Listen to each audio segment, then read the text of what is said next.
Il y a Là, le ça va nouveau être une redite sélectionneur de l'Euro. l'équipe de France après la Coupe du Monde. On sait qui c'est. Ah bon? Pourquoi il prend Oh. pas le PSG? Ah non, je pensais pas à lui. Ah d'accord. Je pense qu'il y a un gars qui est à Nice qui est prêt. Il y a des chances. Quoi, pour l'équipe de France? Ouais. Allez, donc Zidane à Paris et Galtier à l'équipe de France en janvier. Il y a des choses qui se discutent, ouais. Galtier sélectionneur maintenant, c'est comment?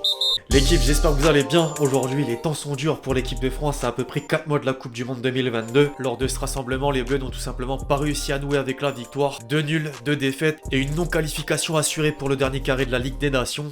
Alors que s'est-il passé? Il y a des raisons évidentes, d'autres beaucoup moins. Sur ce match retour contre la Croatie, on peut pointer du doigt l'arbitrage. Et encore, les Croates se sont également montrés performants. Il y a des absences non négligeables, notamment au milieu, des cadres à bout de souffle à l'image de Grisi. La fin de saison synonyme de fatigue, même si elle touche toutes les nations pour le coup. Et le dernier match de la saison qui a une saveur de vacances. On va revenir sur cette dernière soirée et plus globalement les 2 premières semaines du mois de juin. Avant ça, je rappelle que la chaîne est sponsorisée par OneFootball, l'application numéro 1 sur tout ce qui touche le ballon rond.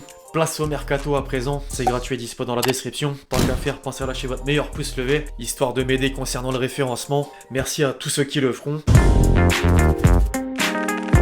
Pour une personne qui n'a pas forcément regardé les matchs de l'équipe de France au cours de ces 2 dernières semaines, les titres apparus successivement dans la presse en disent long. On se souvient de l'entrée en lice dans la compétition où les Bleus ont vécu une sale soirée. La Provence retenait principalement les 2 sorties sur blessure de Varane et Mbappé, tandis que l'équipe pointait du doigt les faiblesses défensives. A noter que c'était la première défaite depuis le 11 novembre 2020 contre la Finlande. Il fallait directement sortir la tête de l'eau dès le match suivant en Croatie. Il y a eu du mieux, mais malheureusement ça n'a pas suffi. Les hommes de Deschamps, privés de plusieurs cadres, ont ouvert le score grâce à un but de Rabiot, avant d'échapper au succès à 10 minutes de la fin. Avec un service minimum, des Bleus remaniés et peu inspirés sont pas parvenus à trouver le bon rythme. Une faute de parcours, ça peut arriver. Vient ensuite l'Autriche. Le visage affiché par le 11 tricolore fait peur, à tel point qu'il concède le premier but. Mbappé en Mozart entre en jeu et sauve les siens d'une magnifique frappe du gauche. Jamais 203, jamais 304 peut-être. Effectivement, sans jus et sans idée, l'équipe de France a complètement raté la 4e rencontre de son rassemblement. Un véritable bouillie de football qui se répercute dans les notes du journal L'équipe. Le duo Mbappé-Benzema a fait pchit.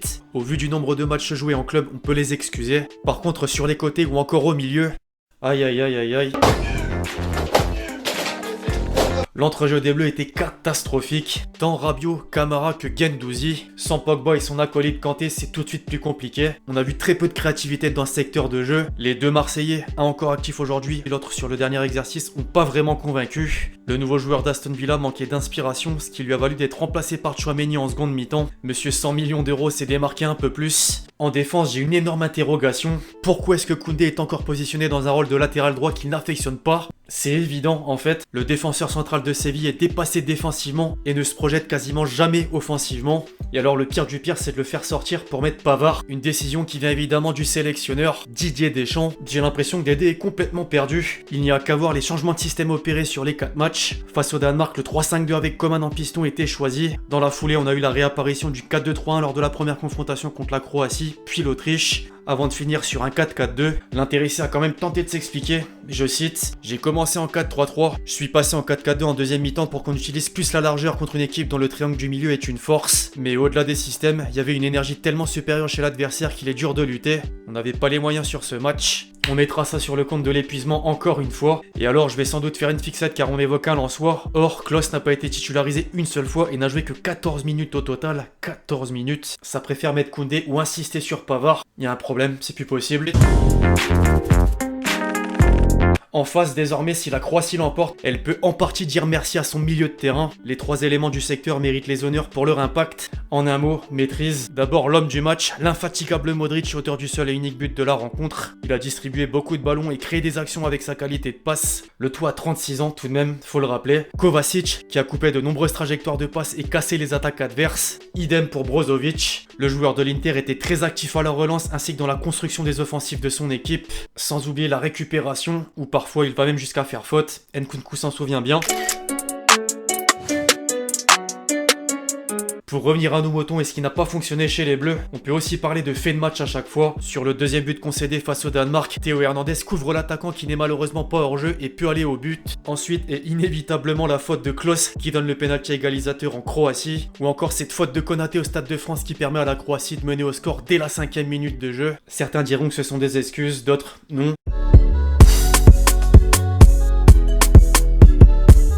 C'est intéressant de savoir ce qu'en pensent les acteurs, à commencer par le sélectionneur. Je cite, ce mois de juin a été très difficile par les résultats. On n'avait pas l'énergie et la force suffisante face à des équipes qui en avaient plus que nous. C'est surtout la fraîcheur qui n'était pas au rendez-vous. Fraîcheur qui n'était pas non plus au rendez-vous chez les autres sélections. Il y a toujours des enseignements à tirer avec ces résultats. Chaque match est riche d'enseignements. La répétition des matchs a été très dure. On a perdu des joueurs d'un match à l'autre. Sans doute que d'autres nations sont touchées.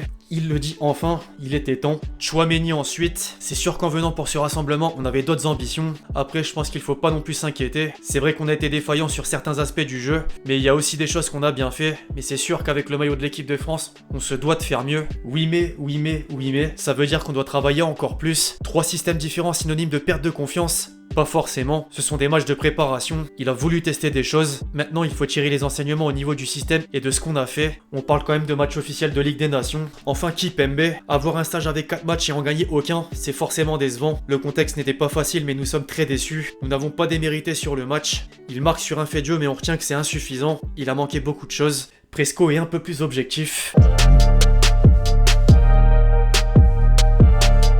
Avant de clôturer la vidéo les amis, comme toujours on se fait plaisir avec quelques tweets, et en particulier sur la confrontation d'hier. Même pas le temps de s'asseoir, il y a déjà penalty, c'est quoi ce bordel? J'avoue que j'ai reçu la notif, j'étais pareil. L'arbitre, les règles elles ont changé. La fameuse tronche d'Mbappé lors de la conférence de presse après prolongation. La cheville d'Mbappé sur le tacle non sifflé. La radio à peine abusée. L'arbitre qui entend la cheville d'Mbappé craquer. J'entends rien. Les arbitres de la VAR ce soir. Rompiche, je dormir. Un bookmaker en cache un autre. Jonathan Klaus qui attend que Deschamps fasse appel à lui sur le banc. Le meilleur des influenceurs entre guillemets une nouvelle fois. Il manque trop au milieu, Kanté et Pogba. Le constat est le même partout. Un milieu Camara, Guendouzi, Rabiot. Une attaque Mbappé, Nkunku, KB9.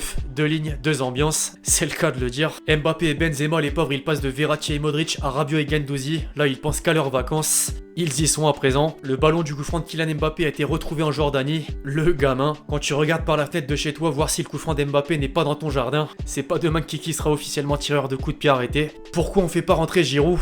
La propagande commence. RT pour Benzema, like pour Giroud. Gigi a eu énormément de likes. Attention à tous les hypocrites qui il y a encore quelques mois le critiquaient. Bref, l'équipe c'est tout pour cette vidéo. À l'issue du rassemblement calamiteux, on peut le dire, de l'équipe de France. J'espère que vous l'avez kiffé, je compte sur vous si c'est le cas pour lâcher votre meilleur pouce levé. C'est difficile de tirer des conclusions sur ce qu'il s'est passé, mais une chose est sûre, il y a du travail à 4 mois du mondial au Qatar. Dites-moi en commentaire ce qu'il faut changer, améliorer, etc. D'ici là on se retrouve très vite sur la chaîne pour de nouvelles vidéos. C'était Lexchi, ciao ciao.